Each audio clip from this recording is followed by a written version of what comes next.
Okay, so good day, sir. Good day, everyone. So today, I'll going to record this screen capture presentation showing at least 70% of progress of our prototype.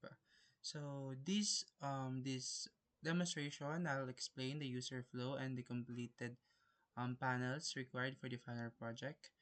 And yeah, so may mga prototype interactions and then may mga iba pang key features. So using OBS Studio, I'm now recording and my voice is audible and my face is visible. So now let's proceed to our demonstration and video presentation. So first thing first is go to the XT application. So last time in a previous video presentation, um, we showed you the 30% progress of our final project, which is etong mga to. Wait lang. Eto. So last time we showed you this the homepage and this eto mga product details and such. Yan. So meron din dito yung mga wish list. Ayan. So meron tayong shopping cart. And then sa checkout ano natin, we have the checkout form. Ayan. So now let me proceed. So this is for the web, right? So sa web lang siya. So now I'll going to show you the I'm going to show you the mobile version of this project. So now let's start. Without further ado, click the form and then the page and then play. So as you can see, this is now the output.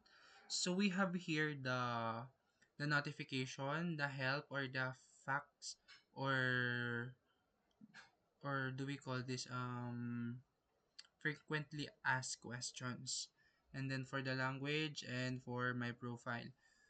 So this is our search bar, filter, and the cart. So meron tayong banner, mga promotions, and of course yung mga seasonal deals natin. So this since December now, we have our payday sale, 50% off, and such. So we have our categories, mga product categories, and then this is our product in our um in our mobile. So first thing first, let's go to the notification muna. Ayan, so notification, these are not notification. So we just need to on off, and then this is our profile. Ayan, so you are going to edit your profile here, your information such as your username, your name, and your email address. So if you're going to change your email address, just click change and then pupunta tayo sa may other form, which is yung confirmation and the verification of your email or the Gmail account. Now your gender, it's either male or female, and then you just click save. Ayan. So dito na kayo pupunta sa ating settings. So the settings consist of my profile, addresses, notification settings, order tracking, and wish list. Yan. So first thing is dito muna tayo sa ating home. Ayan. So once we click this icon, um, it will lead us to the facts or the frequently asked questions.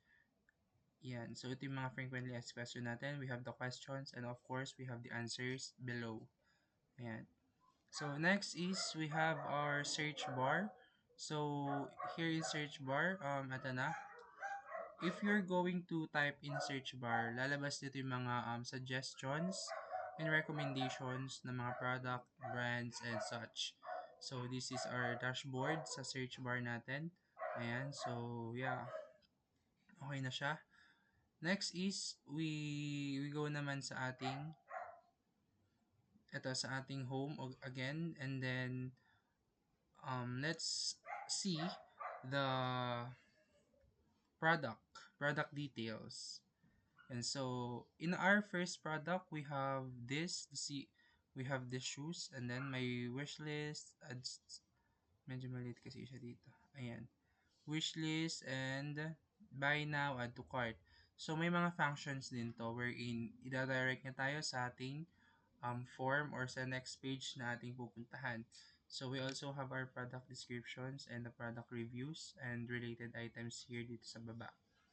So in this presentation, pupunta natin tong wish list natin. And so andito na tayo sa wish list.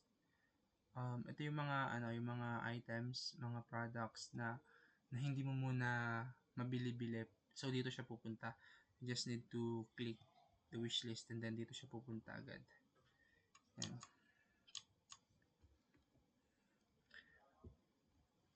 Ayan. So meron din tayo dito sa ating um,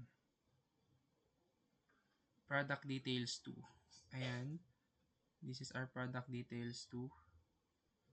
Same lang din siya. Meron tayong wishlist, add to cart, and buy now. Ayan. Then for the next product, we have this sandals for men. We also have the wishlist, buy now, and the add to cart. And then that. Next, so same interface. Ayan. So we have different products here. This is our fact. So this is our now. This is our cart. Ito yung cart natin. So yeah. This is our cart. So dito tayo magdadirect sa cart natin if mag-add to cart tayo. And for our checkout naman, so if nag-checkout na if nag-buy now kayo and you're ready to order or to buy that specific item or product, you will definitely automatically go in this page. So yeah, for example, you'll sure to buy this shoes na, and then if you have the shop voucher, ayan, so all you have to do is to fill out this form. Ayan, so ayan, we also have the payment methods here. So we have the cash on delivery method, e-wallet payment method, and the credit and debit card. Ayan. So, we have the payment details. Merchandise subtotal, which is kung magkano yung total ng ganyan natin. So, ito. And then, na less than 60. So, ayan. Place order, then another page na yan. Okay, next is sa my profile na tayo. And it is already done. So, now, let's proceed to addresses. So, addresses naman, here, dito naman is nakapaloob naman dito yung mga address natin. So, this is our default address, which is kay General Basbas sa Poblacion EC, San Pangasinan, Philippines 24226. And if gusto niyo naman mag-add ng another address, just simply click this button. Ayan. So, if may mga existing na address na, all you have to do is to set as default ito para pag sa different order nyo is ito na yung magpapakitang address nyo, yung kay Danby Garcia from Masilsi, Lumigan, Pangasinan, Philippines 2443. Ayan. So, if done, you just click the save button here, and then you will now directly go to this page, and then trade notification settings, and this is your notification settings. Now, the order tracking, we have here the order place wherein kung kailan mo na order or kailan na placed yung order mo by the seller. And if the seller is preparing your to ship your parcel, it's already meron din dito sa feature na to. And then if kung saan na yung parcel or yung item niyo, lahat nandito. So lahat ng process and process ng pag-order nyo is matatrack natin dito until yung parcel nyo or yung item nyo has been delivered to you. So with view or with proof of delivery. Ayan. So now let's now ayan. So okay na tayo dito sa ating Okay na tayo dito sa ating mobile user user interface and user dashboard, user and customer user dashboard. Ayan. So now let's go to our admin. Yan, sa admin naman tayo. Sa admin page. Ito na tayo sa ating admin. So, sa dashboard natin, as you can see, sa admin dashboard natin, as you can see, we have our total sales, total orders, total revenue, and total customers. So, lahat dito sa dashboard na ito, makikita natin yung mga rates, ayan, yung mga graphs, basically yung mga ganun, mga pie graph, bar graph. So, in this presentation, ito yung mga sales overview natin. For example, from May, tumaas, ganyan, and such. So, we also have our low stock alert here. And then, our best-selling products, we also have here sa baba. Yan. So, dito, ito yung bumubuo sa dashboard ng um, admin. So, hindi lang naman ito. And for sure, hindi lang ito. Pero, ito yung pinaka-popular or pinaka-main. Ayan. Next, for the product naman tayo. We have different products here, prices, stock, status, and the action. Edit or delete. So, wala pa siyang function. Category, status, and search product. Ayan. And if you want to add naman product, just click here. Ayan. And then, customers, dito din yan. Ayan. So, we have our customer din dito. Ayan pala, ito pala. So, kung gusto mong mag-add ng product, dito tayo sa dito, banda. So, we have our product name, the genre, or price, and description. Next is the customer. Ayan, dito yung mga customer name, yung mga information ni customer na nag-order sa'yo, ganun. So, with total orders, kung ilan na yung orders niya sa shop natin, and then the total spent, status, ayan, kung active pa ba, and such. And then, dito naman sa reports, we have the time ranges. For example, ang gusto nyong ma-retrieve is yung data ng from last 30 days, ganun. So, lahat ng total sales ng pang 30 days is magpapakita dito and yung total order ng pang 30 days dito din. So, ganun din dito sa reports.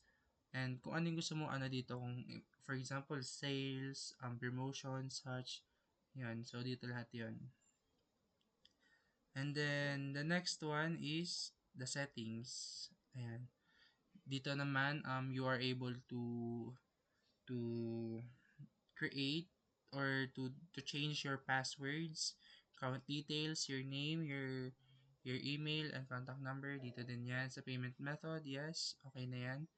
And then sa tasks, product, and such. So, sa support naman, we have our view facts. So, ito yung mga frequently asked questions natin.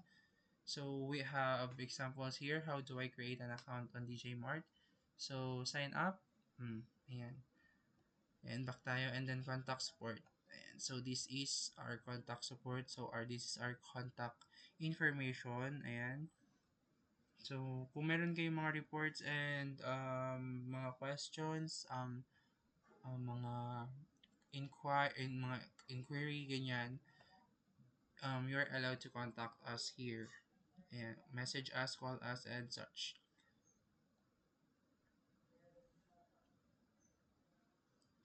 Ayan. So, kung dito naman, parang, ano yun, mga wrong item, gano'n, refund, gano'n. So, yun yung mga ticket na may pupunta sa inyo, if ever. Ayan. So, now, I think, itong buong to is binubuo na siya ng 70% since ang wala na lang po is yung admin dashboard natin sa mobile. Yeah. And, I guess na-explain ko naman yung user flow dito sa final project na to and hindi naman siya ganun kahirap intindihin hindi naman mahihirapan yung user na i-manipulate tong project na to kasi madali lang naman siya i parang interactive naman yung system, yung app for example. So hindi siya ganoon ka-tricky, hindi rin masyadong mahirap basahin, and yung mga buttons interactive and easy lang na malaman if that icon is for ayun, kunwari yung delete, for the delete button, ganun. Hindi siya malayo sa talaga na ibig siyang sabihin. So that's all for the demonstration of our final project here in user design experience, and thank you for listening.